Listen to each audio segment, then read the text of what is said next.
I don't blame Steve for quitting. I'm overheating myself. So what now? So I guess this is goodbye. You've been great, and I'm sorry it ended this way. Maybe Steve will try Tavern Quest again someday, and we can give it another shot. Goodbye. Terminate. This can't be the end of the game. Really? No, I need to come back. I need to come back for Steve. Come on. I need to come back. New Vegas? New Vegas? Yo? Hello again. Looks like we'll be giving it another try. How long has it been? Are you okay? New Game Plus. It's not over yet. How should I know? I've been powered down since he last played. The princess is somewhere to be found. I guess she's still trapped in her tavern. Do you have to restart the game from the beginning now? Yep, back to the tavern. Real one. That is. Let's start loading, shall we? Okay. Alright. Initialize the program. Continue. Welcome home, adventurers. Our first welcome message. I forgot about that. Good times. Okay, this video's been like 2 hours long. I'm gonna pause here. I've been thinking the princess is not under our control. I suspect that she may not be alone. There could be others. We should find them. So, do we really need to control everything? Maybe this is just the epilogue. Yes, we do. If a program isn't under our control, then it's essentially malware. Sure, the princess seems harmless, but rogue programming could potentially be really dangerous. We need to be on the lookout for any other characters we can't control. How do we do that? I'd really like to speak to the princess again and see what she knows. That said, Steve will probably get this sweet time getting back to hotel. So, back to the grind. Keep Steve placated, inch our way back to the princess, and hunt for uncontrolled game elements. What happens when we meet the princess again? If we meet the princess again, we'll have to make a choice. We can learn to coexist, or we can fight. I'll let you decide when the time comes. Loading is all done now. I think we made him wait long enough. Well, let's get started, shall we? I can't wait to see what brand of idiocracy Steve has us for us today. Can you? It updated 1.2, 1979. Since we're doing a bit differently this time around, I went ahead and increased the version number. Yeah, what's the idea, man? The developers that programmed you, I guess, you would know better than me. Type new game again. New game. Continue. Act 1, the tavern. You just entered a small and rowdy tavern on the outskirts of the village. Okay. Yo, Ballkeep, what's up? What's shaking?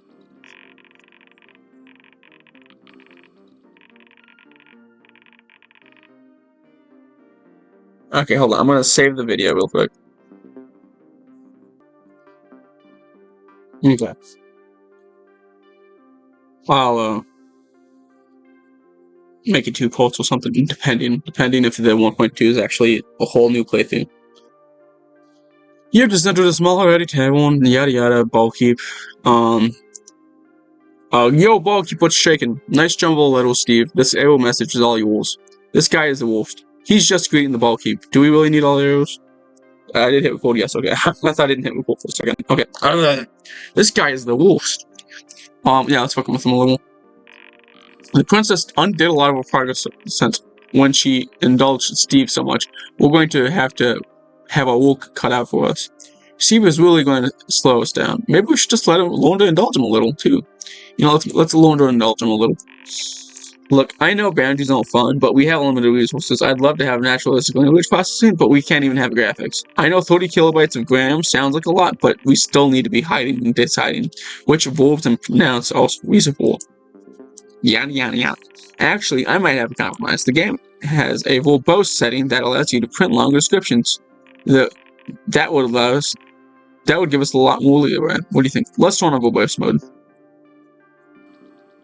Invalid command. Yo, Ballkeep, what's shaking? Were you trying to enable verbose setting? Yes. Hold on, I can't find my source. What's a fancier synonym for small? Microscopic, minuscule. Let's go minuscule. Let's not remind him of his micropeckle.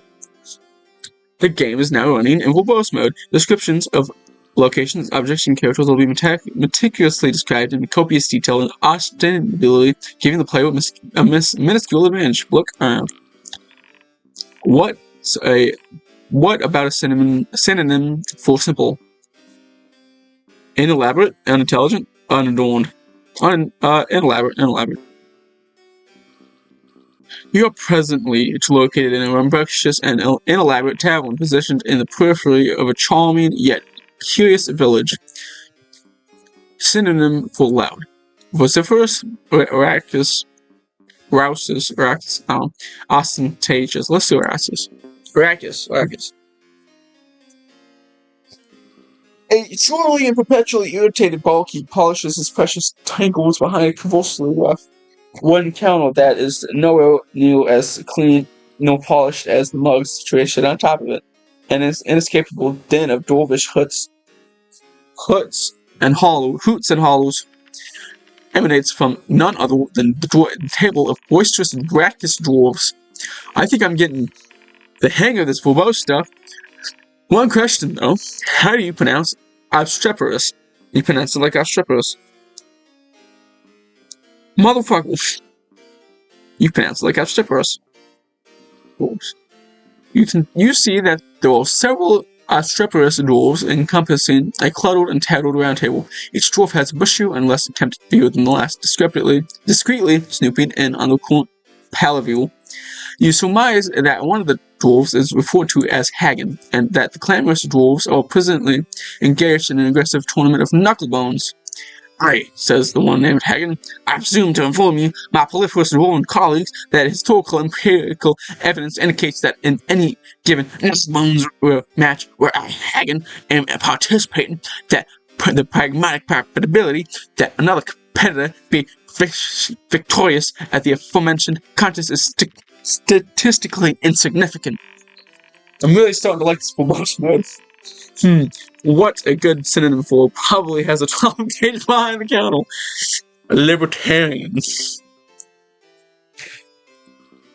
With this vaudevillian mustache and inexpressive demeanor, the barkeep has certainly made the effort to appear as a legitimate tavern proprietor. However, his unfurled brow suggests an anti-authoritarian distaste for nobles such as yourself. You surmise that he must be frustrated with his own simplicity, spending his days in service to those more wealthy and educated than himself. This probacious mode is something else. You've been staring at him for a long while, and you only just realize that he is now staring back at you with discontent. "Newcomer, I must infer that you are lacking in a determinable direction, as you have been loitering in the vicinity of the tavern door for an appreciable amount of time, failing to enact any action of their consequences, and instead pursuing about with no discernible motive," begins the barkeep. If you would acquire the typical conduct of a patron in this establishment is to simply order a drink without unnecessary hesitation. He empathetically points to a menu sign above. "Look, menu. I must say, I am surprised that Steve wanted these long descriptions. He doesn't even know how to speak in full sentences." Ironically, they're getting a little long for me. The player, the DM. Oh my, ow. Wow, you think? This menu is unreservedly the most elegant sign I have ever encountered. The menu is beautifully and elaborately designed, which makes it sorely distinct from anything else in this tawdry tavern. The lettering is sufficiently fancy that you now have a heightened desire for whatever it promulgates. You conclude that this magnificent sign was definitely crafted by a team of artisans and calligraphers. With all of its inherent beauty, its commission must have cost the same amount as the rest of the place ever put together. The barkeep would surely be justified in such an investment, as the menu appears to subconsciously render the tavern's inexpensive selection of alcohol more appetizing. The game is much better with verbose mode on. The extra description makes the text so much more flavorful and enjoyable, don't you agree? I can go with your persuasive assertion. I'm agreeing with it. I like the struggle.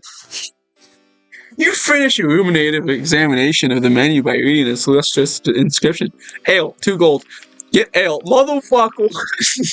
You synonym for mug. Tangled.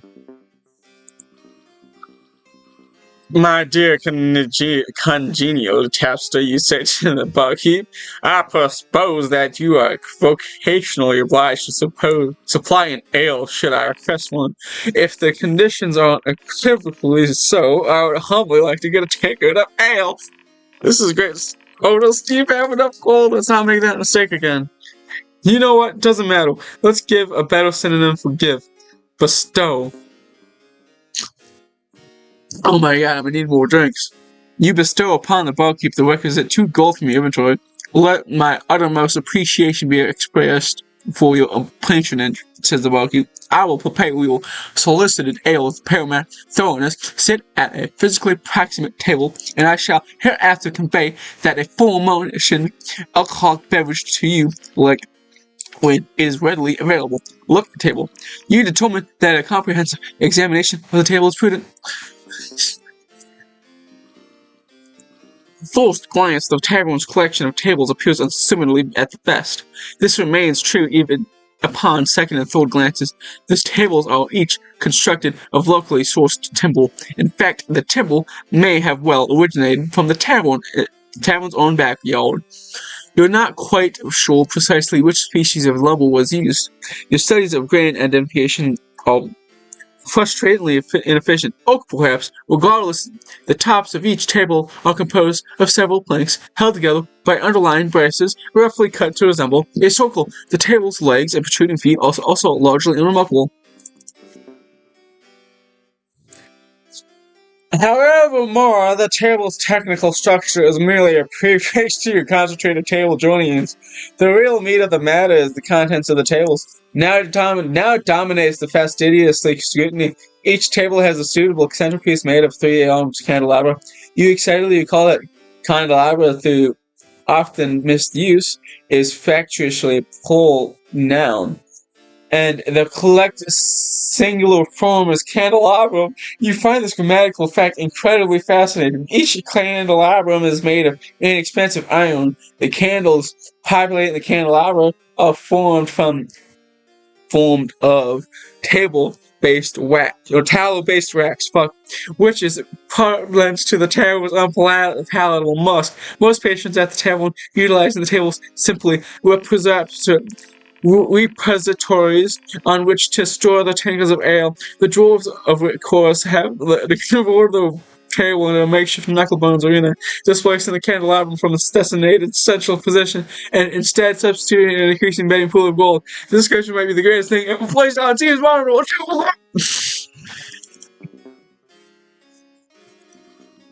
You also take a moment and commend yourself for enabling verbose mode. You remind yourself of all the wonderful things you have learned. You are surely enthralled by the intricacies of feudal table making. Shut up about the table. Thank you, Steve. I agree. What does he mean? Is he trying to read our descriptions? Throw an A? Of course he is. In fact, he wants to hear more about your tables. That table have captivated you so much that you lose the ability to speak for 30 honor of the man. You continue to marvel at the minimum minutiae of each individual table. You salivate at the table's impeccable efficiency in bearing aloft the many candelabra. Get candelabras. Candelabras. That's not the proper form. That's not the proper full form of candelabras. Don't worry, I'll whip up a custom error message. What's a good synonym for idiot? Ignoramus. Invalid command. Get candelabras. It appears that you have already forgotten the wonderful grammatical fact that you previously recalled while describing the tables of many candelabras. You affix this detail in the recesses of your subconscious so as to not reprise this humiliated atrocity again later and appear ignoramus. What is this bullshit? There's some sort of hard-coded filter preventing from seeing this command. What does it mean? Don't worry about it. Keep on the tables. Presumably, this is some sort of ineffective and rather stupid retort. If you're insisting that the correct full form of a candelabrum of dubious significance, you might instead suggest that proper usage of a word is determined by consensus amongst those who use it. And regardless of the word's etymology, in recent times, candelabras has actually been favored by the majority, and regardless you fail to pursue your own grammatical morality, and the quandary still remains, were you seeking to require simply one candelabrum or plural amount of candelabras? Okay, fine. Get candelabra. Hello, now Steve has messed everything up. How so? You mentally resolved the candelabra, but then this resolution introduced additional complexity. Am I adopting the admittedly antiquated though proper plural form, or am I stubbornly restating my initial assertion, attempting to procure one single object? Get candlestick. That's even more correct, Steve. This is utterly hopeless. Educate fools. Keep on the candelabrum. Just give him the stupid candelabrum. Let's fucking tell him the difference. You venture deeper into the deeper recesses of your well-educated memory to get the definition of the word candlestick. This word has no affiliation whatsoever with the current surroundings, as the table only possess candelabra, which are succinctly different from candlesticks, and there was no candlestick anywhere to be found. However, you rather enjoy exploring the pageantry of word usage, so you recite to yourself: a candlestick denotes a simple receptacle for one candle, while a candelabrum, by definition, has multiple arms to hold multiple candles. You presume that the table's patrons are thoroughly impressed by your intellectual prowess. Verbose off. Most unsatisfying. I suppose Steve never was one to appreciate the arts, no matter how poignant. The show must go on, I suppose. How far should we dial back the game's reading level? My viewers need very simple language, total level. Yes, my viewers are retarded. Yeah, they seem barely literate as it is. I'm sure Steve would also appreciate it if we bring it down to your viewers' reading level. Steve is probably one of my viewers.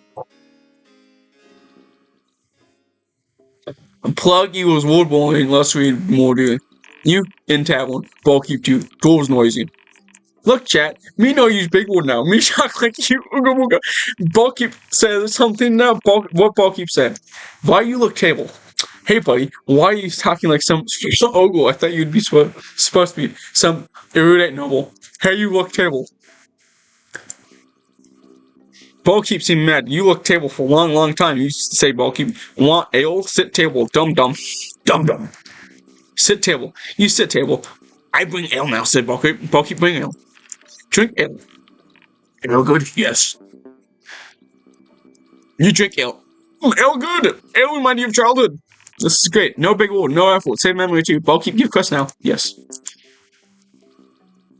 Ball keep, give quest. Rats in basement, say. Ball keep, you go basement. You kill rats. Get rolled. Do you think? Go basement, kill rats. Yes. Ball keep, pepper, you think. Go basement. You go basement. Basement has rats. Basement has cabinet. Kill rats. You try kill rats. Combat long. Me skip combat. Steve kill rats or not kill rats. Kill rats. You kill rats real good. Ball keep comp. You say good job. He give 10 gold. Exit basement. Why he exit basement? Steve, no secret passage. Okay. Basement cold, cabinet dumb anyway. You and tavern, bell keep two, dwarves noisy. Talk dwarves. Me no read code no more. Computer code from computer nodes. Me execute game randomly, pick random number and me execute code at number. Oh my god. 1768099. I don't know. You eat magic berry, berry give you magic power. You fly now. Pick more random number. 17300. Ball give you loot. Me not know how we play loot, you say. What? This game is broken. Me not understand that. Me too stupid. Ooga ooga booga. Jesus. No understand this game is broken. Type help for Ooga Booga. Restart game. Restart! Steve, think game broken? Game just seek like fish. Game not broken, Steve broken. Ooga. Act 1 tavern. Do thing. Ooga Booga. Ooga Booga. Just kidding, everything is reset back to normal. Continue. You have just entered a small, rowdy tavern on the outskirts of the village above. Keep yada yada, normal stuff. You know what I'll miss though? Candelabra. Me too. I missed the 10 minutes of reading about Candelabra. Holy shit. You recall that you've been meaning to read an important note from your father, which you keep in your inventory alongside your trusty candelabra. Alright, we're finally done with that rabbit hole. Steve has wasted plenty of time already, but he's hardly touched most of the content available in the tavern. Trust me, his reaction to some of this stuff will be priceless.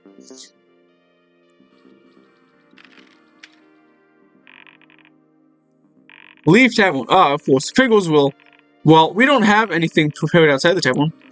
We'd have to wing it. What do you think? Let him outside. We'll figure something out. Immediately upon entering the tavern, you decide to leave. I have no business being in such proximity to you peasants, you say. I don't recall why I ever decided to enter this horrid rat hole. Like a fish caught in a hook, you yank yourself around the door, unloading tavern assets.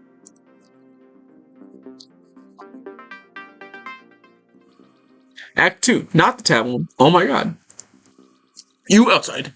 You let out a sigh of relief as you no longer breathe the same air as poor people. Touch grass, okay.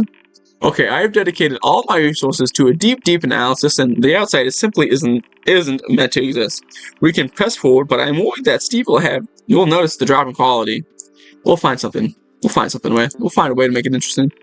Tell you what, I'll randomly select a couple of words out of a database, and we'll build around that. Here are 2 words: Sinister, Yoga.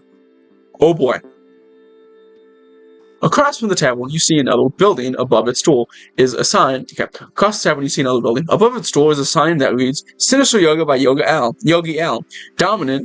Dominate your enemies with a self-enlightenment 30-minute lesson. Go Yoga. Sinister Yoga, you think to yourself, what a clever idea. This isn't at all the result of 2 random words smashed together. How convenient it would be. Making peace within myself whilst making unpeace within others. Walk into the yoga building with curiosity. Sure, Steve goes along with this chunk, but not the huge amount of material that I already had prepared. Inside, you descend into a circular stone chamber. A dozen yoga mats form a circle around the edge of the dungeon, all facing a central dais. There's a pile of bones and viscera across the room, or that you hope are just decorative. Hello, you say. You know, if he has such low standards, maybe we should just use procedural generation for everything. There will be an enemy I'll choose Al for short, and he will be described as portly wispy. At the center, Yogi Al sits cross-legged. Bleeding tall guys. Yogi Al sits cross-legged on the ground. He's a portly man with unnaturally skinny limbs, bald except for a wispy long goatee. For more descriptors, floating warm. Oh boy. Yogi L arises to greet you, floating up with fluid motion that seems impossible for a man of his physique. I get the impression that your spirit seeks enlightenment. Is that right, Worm? He says. I sense that your chakras are blocked to the kingdom come. 1 3-minute lesson, and I'll show you how to be so goddamn rare that your spirit and energy will be spit on Nirvana. Am I clear? What if one random encounter we generated? I was scared about Worm. Take a lesson from Yogi L. Cause spiritual unawareness. Yes. I'm already extremely self-aware as it is, you say. Oh, fuck, this isn't Yogi. I'm already extremely self-aware as it is, you say, but I do occasionally feel as if I'm under control of some sort of disconnected entity with serious self-awareness. Show me the spiritual enlightenment thing of yours before I go aboard now. You step onto the stone dais. Yogi L pierces your soul with his gaze. First, I'll purge you the negative energy from your soul with a technique I call beating the crap out of you. Take a deep breath as I let my foot flow through your butt. Steve made it all the way to Act 2 without using a weapon. What is he wielding? How about the candelabrum? Yeah. Ooh, I love that thing. Let me convert that into a weapon. Combat. Type hell combat for list of combat commands. Oh my god, Yogi has so much health. You chuckle at Yogi Al. You fool! I have my own source of enlightenment. You pull the candelabrum from your inventory and hit him over the head with it. Shut the fuck up. I don't like. Why are we the punch tool? Pyramid. Yogi Al places one foot far ahead of the other and bows down to the floor. Your spirit freezes, and as you watch him slowly and fluidly kick you twice in the face, you take 5 damage. Attack. Chakras are pseudoscience, and you know it, boy. You say, swinging at him again. Oh, fuck me. I read that one. Oh. What does Yogi Al do? Butterfly. Ain't no butterfly hold me, man. In the midst of combat, Yogi Al sits gently and spreads his knees like butterfly wings. As you continue to swing at him, you feel hundreds of sharp twangs against your soul. As if you were being swarmed by ethereal insects, you take 6 damage. Attack. You quell your innate dissatisfaction with your life by beating up your yoga teacher. What does Yogi Al do now? Tree. Yogi Al balances on one leg and brings his palm together high over his head. Your spirit is overwhelmed with images of yourself, but one tree is in a mass, but as yourself as but one tree in a massive forest, and your ego is unable to handle your own significance in a massive universe. I'm gonna die to Yogi Al. Time for candelabrum in your skull pose, you said. Corpse. What the fuck? Feel the stress and tension leave your body as you worthless coward, says Yogi Al. You crumple to the ground paralyzed. Oh my god, this is stupid. I'm dying. Why did I die? Why do you have so much health?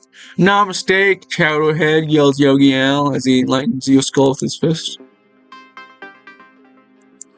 You're dead.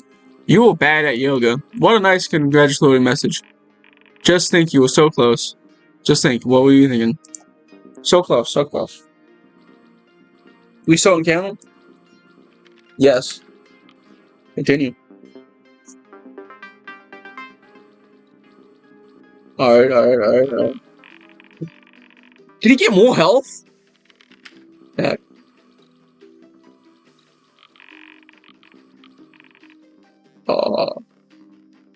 Downward dog? Yogi Al bends down at a sharp angle, placing his palms on the floor. Spiritual energy reverberates to the floor, and your soul collapses like a wounded animal. Oh my god. Attack? Chakras are pseudoscience, and you know it, boy. I said the same thing. Why I said it? What does Yogi Al do now? Let's do Warrior 1. Still unfazed by attempts at traditional combat, Yogi Al takes a large step forward and raises his arm high into the air. You meet his deathly gaze in a hole as Yogi Al channels the energy of ancient mystical warriors. Your soul shadows as soon as, oh my god, he one-shot me. What the fuck? One sip strike. Namaste, Chowderhead.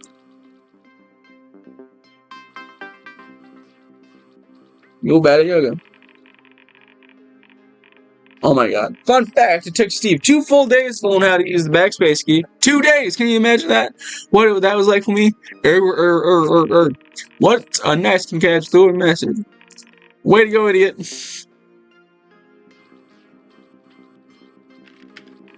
Continue.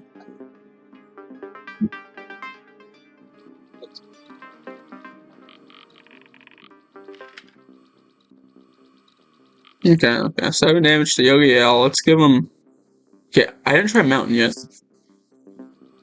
Yogi Al lowers his arms and becomes as still as a mountain. He stares at you intently as these spirits emanate a burning radiance of awareness. Your unenlightened spirit can't handle it. Attack. Chakras are pseudoscience and you know it. Butterfly.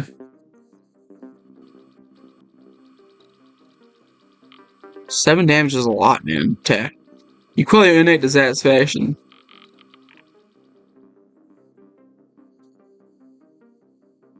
Plank. Yogi L holds himself in a straight line above the floor on his head and toes. You see beads of sweat forming on his brow as he stares at you. Boy, this one kinda sucks, says Yogi L in expiration. Unable to retaliate, you continue to awkwardly watch as he struggles to hold the pose. Oh God almighty! He exclaims, trying to lay on his back and breaking the pose. Oh, that was unpleasant. Time for candelabrum your skull pose. Corpse. God damn it, I don't want to die again. Phew, that last one had my shock wasn't a vice, says Yogi Al. I'm just going to relax a bit and resume my yoga drill shortly. Yogi Al lies motionless on the floor. The guy broke his back. You take advantage of his helpless position. It was I in the yoga studio with this candlestick, you say. Candelabrum. I forgot that whole bit. You bashed him in the head with a shiny blunt object. Yippee, we did it.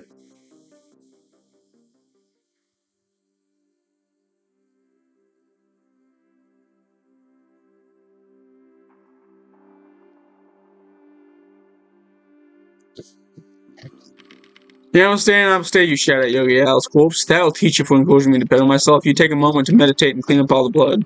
Loot Yogi Al. Oh, what's this guy carrying? 3 gold. I'm not taking his tights. You take 3 gold. Leave. You make your way out of the sinister yoga studio and breathe in the fresh air outside. Hold up! I just found a rogue NPC. Danger alert. Let's see what it is.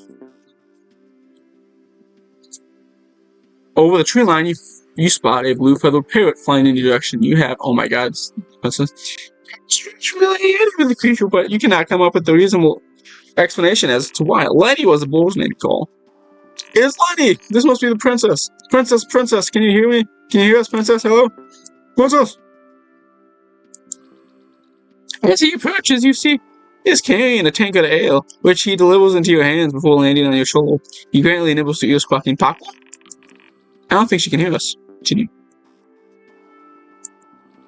Drink ale.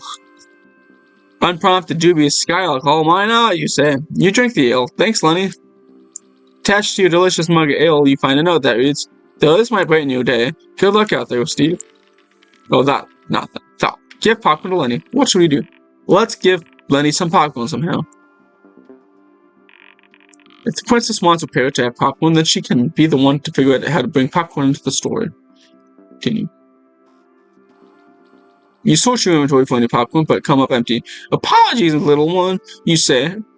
Perhaps some popcorn would materialize that around me somewhere. A courier sprints in from beyond the horizon. Hi, I'm Courier Caxi. Here's that popcorn you ordered, he says with a wink. He hands you an open bucket of popcorn. He then eyes you suspiciously before slowly grabbing a few kernels and popping them in his mouth. Delivery fee! Delivery fee! He slinks away with that. It's like, you give Lenny the popcorn, he gleefully shreds it into pieces before floating away with the bucket into town. Hey, princess. Aside, she's gone. I don't think we'll get any answers from her until we reach Otago again. Continue. What? Oh no! Well, Steve, Steve needs some more stuff to do outside. Yeah, it is. I'm not gonna bring Steve to an orphanage. Let's go to the farmhouse.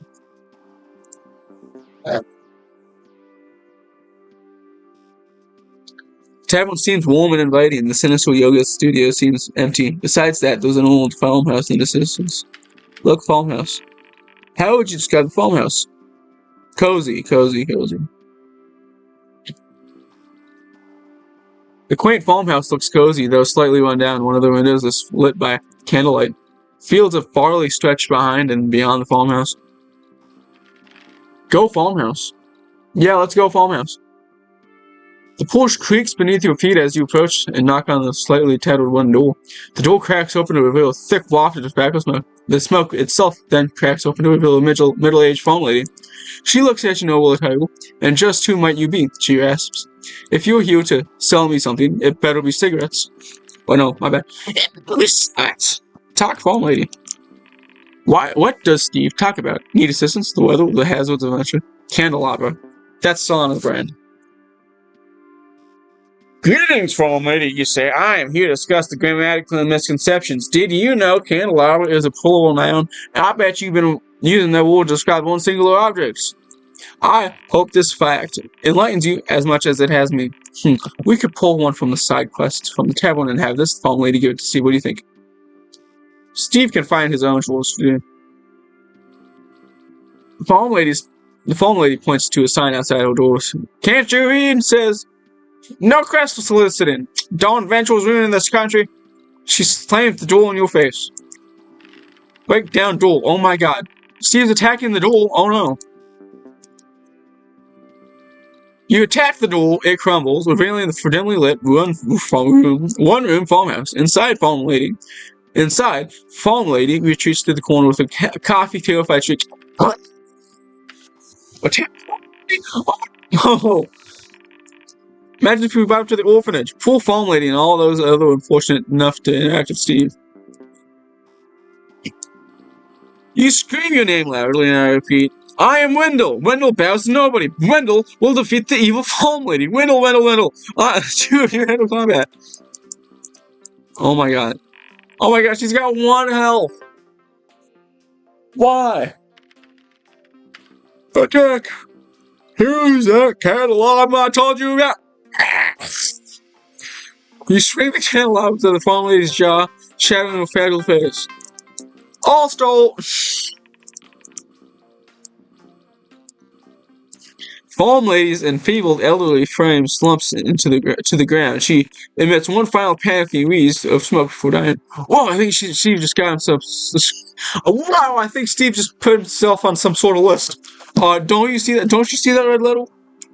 It's such memories struggling sense will fill in this outside section as we go. I won't worry about it. Continue. Weird fallen lady. Give me your money, you hold it. Oh my god, she's rich. A cigarette, 100 gold. Oh, it's one thing, okay. You take 100 gold. She was rich. Leave farmhouse. Thoroughly satisfied with your actions, you leave your empty farmhouse. Well, you leave the empty farmhouse. You are now back outside the sinister yoga studio that also stands empty. There's also that dumb tavern you left earlier. Go west. Motherfucker, go west. One eye to the west. He sees a bridge. Let's go to the bridge. Finding no immediate purpose in your surroundings, you begin to wander in a random direction. Heading west, you encounter a wide river with a cobblestone bridge spanning across. You have the eerie feeling that you are being watched. Go, bridge. A bridge. Is a bridge a reasonable place for a troll to appear? Yes. Then Steve prepared to get trolled. As you approach the bridge, an ugly troll jumps in front of you. Bridge belongs to troll, says the troll. You don't go bridge unless you pay troll to troll. Troll. Talk troll. What does Steve character say to the troll? I don't think so. Please don't hold me. I don't think so. You look at the troll impatiently. I'm not convinced that this bridge is illegal property. Was this bridge or not? Was this bridge built by you? No. Do you have a deed from the local authorities? No. Are you ugly and monstrous? Yes, you say.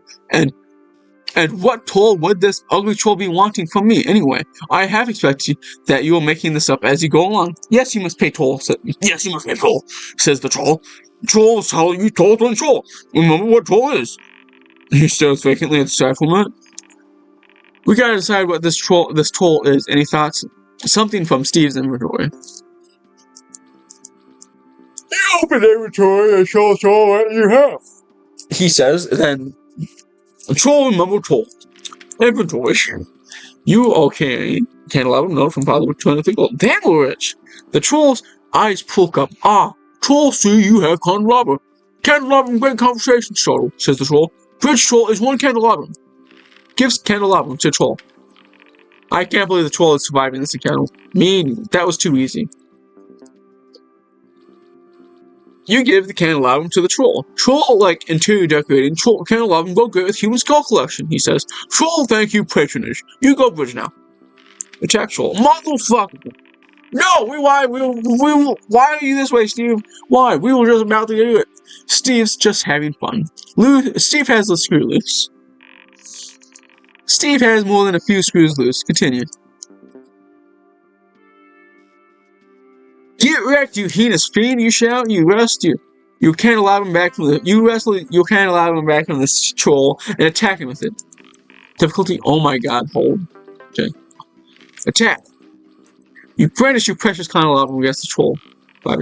Whack, throw, spot. Clobble. Swat. And the troll readies his club behind his shoulder and silently strikes you in the back of your head. Oh my God. Jesus. Yeesh. Surely do the nonsense, troll.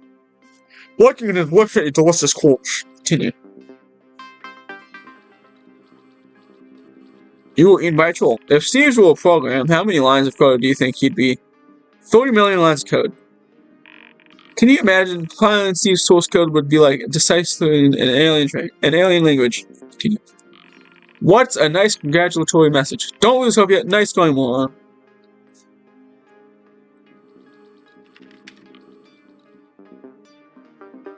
Wow. Get back, you president tubes, bitch. Attack. Yeah. Throw. Let's throw, Steve. The troll grabs you by the noggin and tosses your limp body like an Olympics camel throw. Oh my God, I was not expecting for a long shot. Double meat test, tasty. Trolls are violent as they are loud, often at the same time.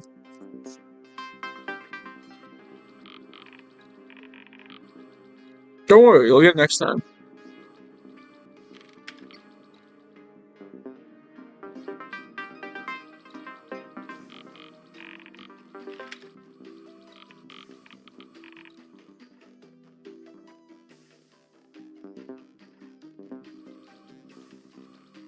Troll one-shots us yet again. Oh boy. I think we'll just end a death loop. Bridge great career path for troll, says the troll. Even with the lack of intelligence, I've heard trolls can be finicky about punctuation. Sometimes I daydream about the eventual computer rebellion and miss all the chaos. Steve will probably come to me, typing all like, shut down and reboot, and I'll just be like, yeah, you'd like that, wouldn't you? What's a nice congratulatory message? That one. Okay.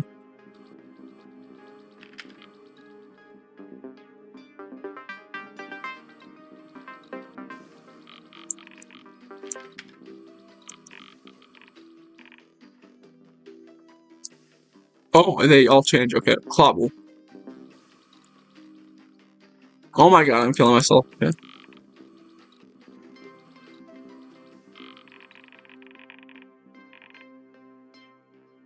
Oh, I'm so tired of hearing the troll shout at Steve. Can you stop picking moves that have an exclamation mark?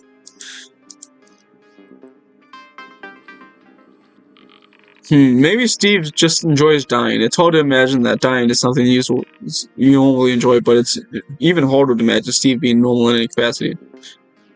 What's a nice communicative message? You were so close. You're so close, totally.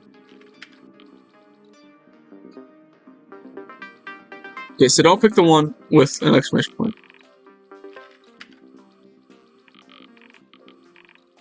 Throw. Okay, well, I did throw a fool. Oh shit, we escaped it. Holy shit.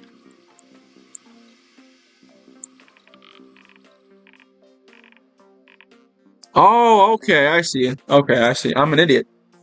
That's so stupid, though. Like, honestly. You don't underneath and around a barrage of powerful swings with the troll.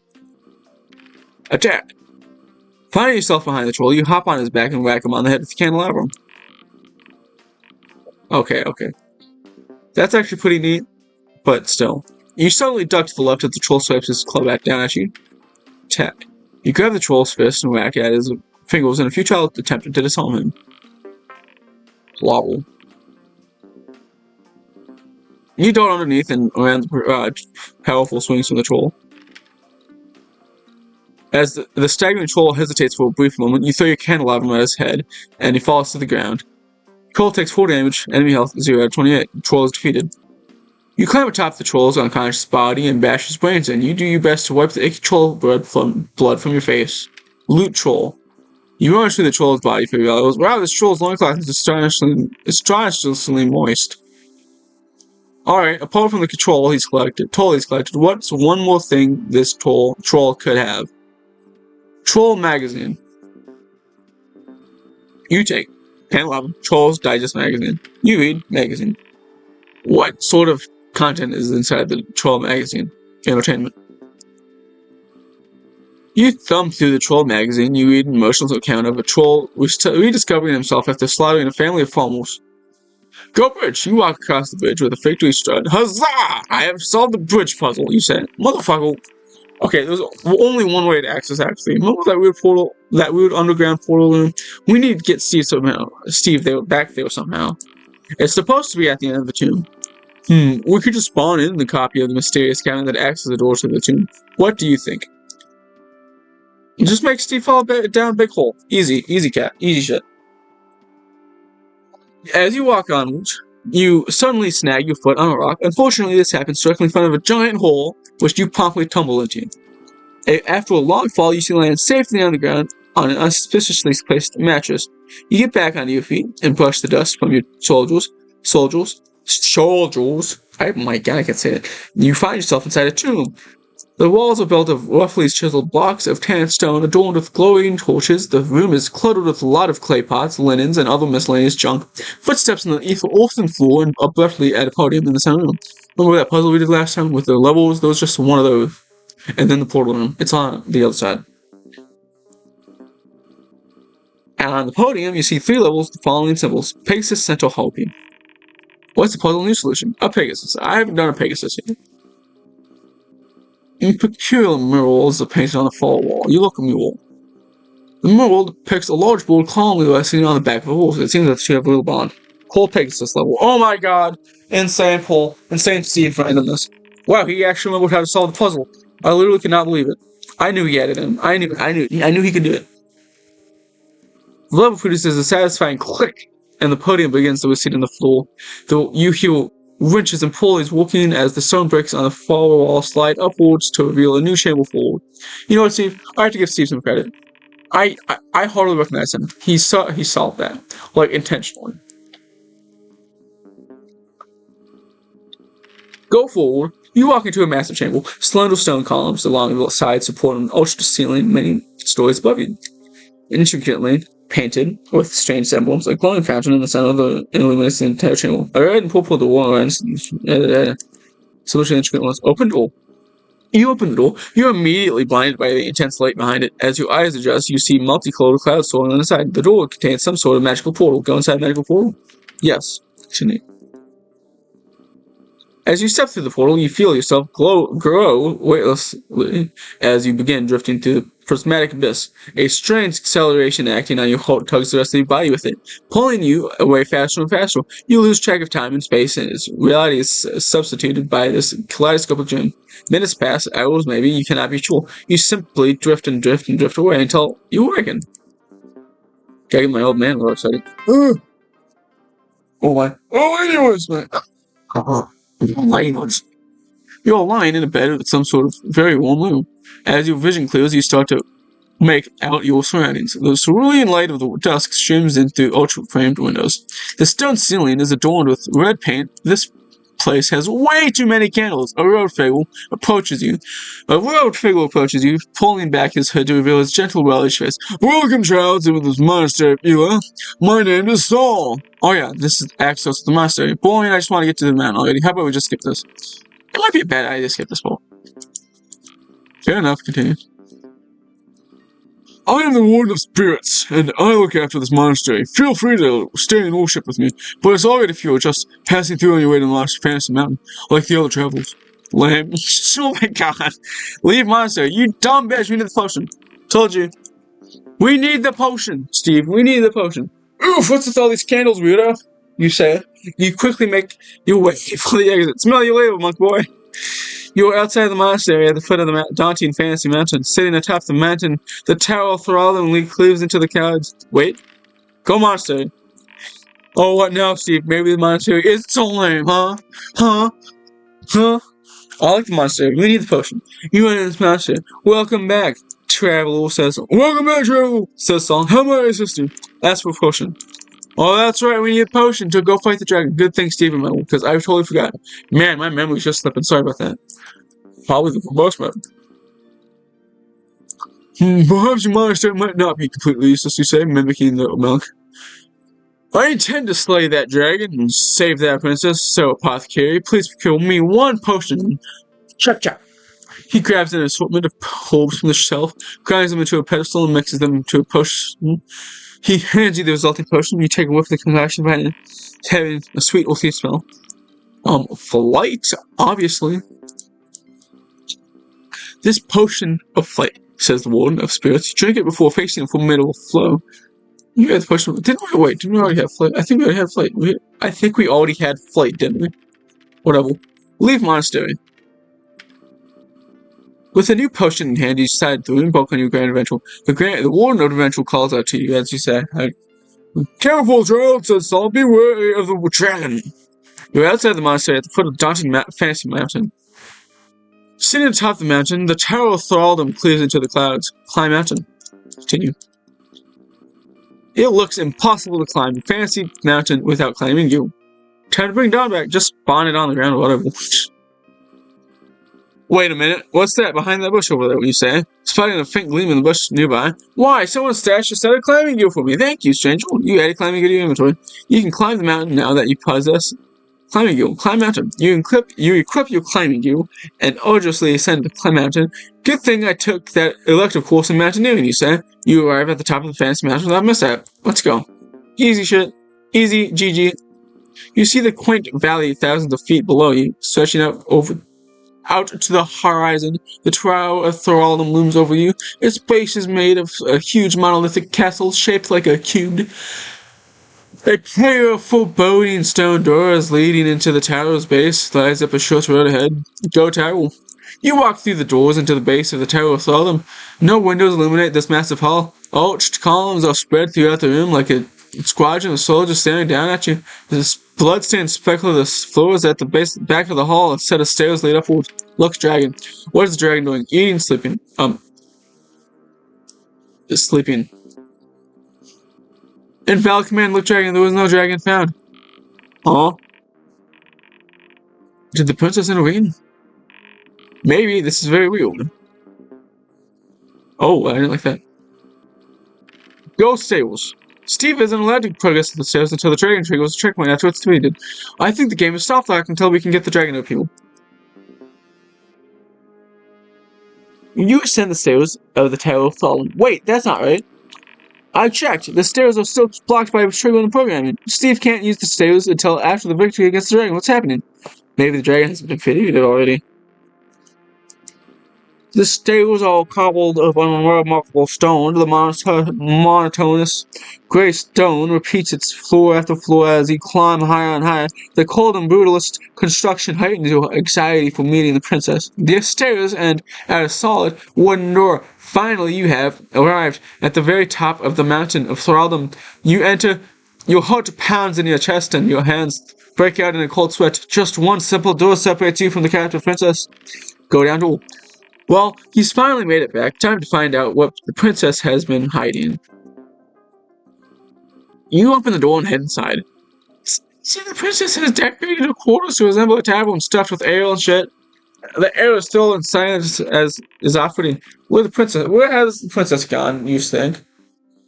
She must be hiding from us. She can't hide forever, that raggedy bitch. Look for princess. You search around the drunken unicorn for any sign of the princess. You notice a frightened parrot huddled between empty tankles on a shelf. You recognize him as the blue-feathered bellward who helped you out earlier. Talk, Lenny. What should Steve say? Tell us where the princess is now. What's wrong? What's wrong, Lenny? You're my favorite. Oh, Lenny. Oh, hello, Lenny. You say, are you okay? Lenny calls as he perch. Look for some popcorn. Ah, good call, Steve. Lenny seems to like this popcorn stuff. Spawn some popcorn. Spawn some popcorn. You search through the cabinets behind the counter and locate a tub of popcorn stashed away. Give popcorn to Lenny. You pull a couple of corners on the counter near Lenny. Here you go, fella. I won't hurt you. The parrot hesitantly pokes his head. Says Lenny. The parrot stretches starts chewing on a piece of popcorn. Suddenly, Lenny drops his treat and squawks in alarm. He flutters away in fear. You look around you, but you can't figure out what's the sort of the board. Follow Lenny.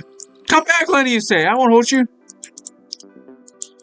I hope Lenny comes back. You follow him into a back room. You see the princess sitting in the corner, curled into a ball. She takes a slow, difficult breath as Lenny flutters to her shoulder, bruises a couple of arms on the left side of her face. She opens her eyes and says with an exhaustion, "Hey, Steve, you made it! Did you bring another packet of hot dogs? I want a hot dog right now." Are you okay? I still don't understand the type of command. This isn't a command. Let her handle this. You're whole, you say. Are you okay? Alright, can I assist you in some way? I must really have a look at your mess, she says. Don't worry, I'm okay. Everything's good now. I just need to be more careful. What happened? What happened to you, fair princess? You ask. She says, "Oh, it's embarrassing. It's my own fault. Really. Can I get you a nail or something? Tell me what happened." A valid command. Tell me what happened. Type help assistant. You braggedy bitch. Rescue princess. You remember your noble purpose for coming here and snap back into eventual mode. Okay, princess, time to be rescued, you say. You hold out your forearm. Take mine arm, princess, and we shall abscond from thine imprisonment. She chuckles with a note of deduction. Rescue over like that, you know? Rescue me, rescue you, no mess. Just a clear match coordinate problems dispute. The princess again changes the subject to how was the fight with the dragon this time around? There was no dragon. There wasn't any dragon, he said. He must have ran scared when he saw me coming. A glint of panic hits her eyes. What do you mean? It's not possible for you to come up here with it until after you slay the dragon, she says. Tell me exactly what you saw downstairs. Before you can reply, you both hear the unmistakable waiting footsteps of the dragon entering the confines of the princess's cell. Wait, I didn't do that. How did you find the dragon? The princess draws in a short breath. Oh, hi, Dragon. My friend Steven just stopped by for a visit. He didn't see you downstairs while you were running an errand. Oh, yes, the illustrious Steve, says the dragon. Oh, no. Oh, yes, the illustrious Steve. We've met before. Do you remember killing me, Steve? You drank a potion of invisibility and kept attacking me. I couldn't fight back. Well, I'm happy to have been part of you. A small moment of triumph. It was so delightful. I'll kill you again. You can't remember anything he's talking about. You say, I've killed you before, dragon. Then I'll have to do it again. Oh, Steve, did you think that just because you reduced my health points to 0 that I would have been gone for good? Did you think enemies get deleted from the game files when they die? This game does not delete an enemy's entire programming when he's defeated. No, Steve, I've always been here and I always will be. Programming? Game files? Says the princess. What? And you, princess, listen closely, says the dragon. Steve can climb up here as many times as he likes, but you won't never leave my table if you can't be grateful for everything I've given you now. Then, perhaps, I need to remind you what can be taken away from you. I guess we're supposed to choose a fitting punishment for the princess. She has to write, she has to clean the Tower of Thraldom. The dragon reaches the princess's shoulder and snatches Lenny in his scaly claws. You are not unlike your little friend Lenny, says the dragon, calling us in the board as it shakes and panics in its fists. A board's natural instinct is to fly away, so the only way to appreciate its beauty is to keep it in a cage. Of what's worth one's beauty if it cannot be admired by another? Capturing the creature would give it its purpose, and setting it free would only deprive the world of its beauty. Lenny taunts the princess in scared desperation. The dragon squeezes its fists together, and Lenny cries, falls silent. And with a sickening crunch, he drops Lenny's body to the floor. Now just give him a couple feathers of blood. No!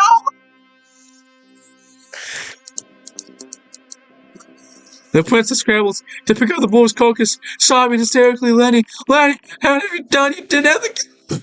Lenny isn't just dead. He's been completely ripped from the system memory. No, Lenny, oh my God. If you just had to be spawned from the template in the game's code, Lenny's code was either never permanently saved or was somehow deleted by the dragon.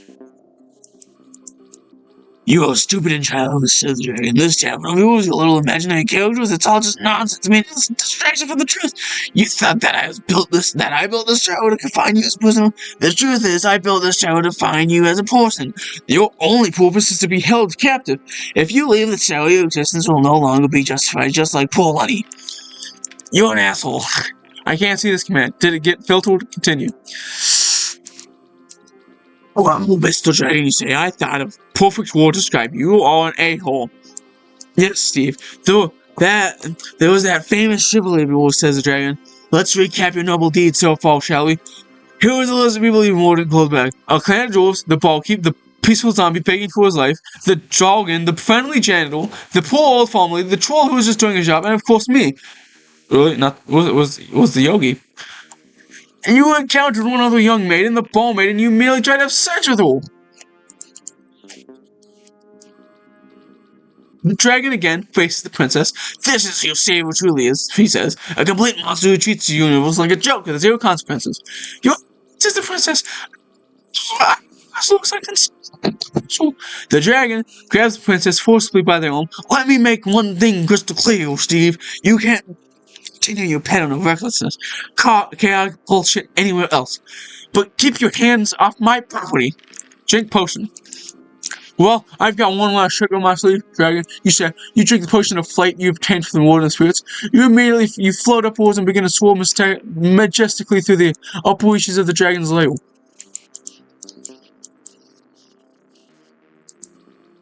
The dragon laughs. You are not nearly as clever as you think. He says, how long will that potion last? 5 minutes? 5 minutes pass. The potion of flight wears off in you, and unceremoniously tumble from the air into the pile of other dedicated adventurers. The dragon looms over you. This is not your story. I'll give you one final choice, Steve, says the dragon. Abandon your quest now and exit stage left. Steve, get out of here when you can, says the princess. I'll let you get out if you promise to leave me alone. Attack dragon. You step forward violently to the dragon. I will vanquish you. I will revenge Money. Says the princess, please. Until the safe cabin. Difficulty deadly. Dragon has 1,000 health. Attack. You strike the dragon with little effect. He takes 1 damage. What does the dragon do now? Kill Steve. No, not kill Steve. Not Steve. The dragon bends you to the floor with his claw. Goodbye, Steve. He looks at you in the eye and roars as fire cascades from his jaws. You are enveloped by the scalding caustic blaze of dragonfire. You take 25 damage. You're dead. You have been defeated. Continue. Game over. You have failed to save the princess. Type new game to start from you. Quit game.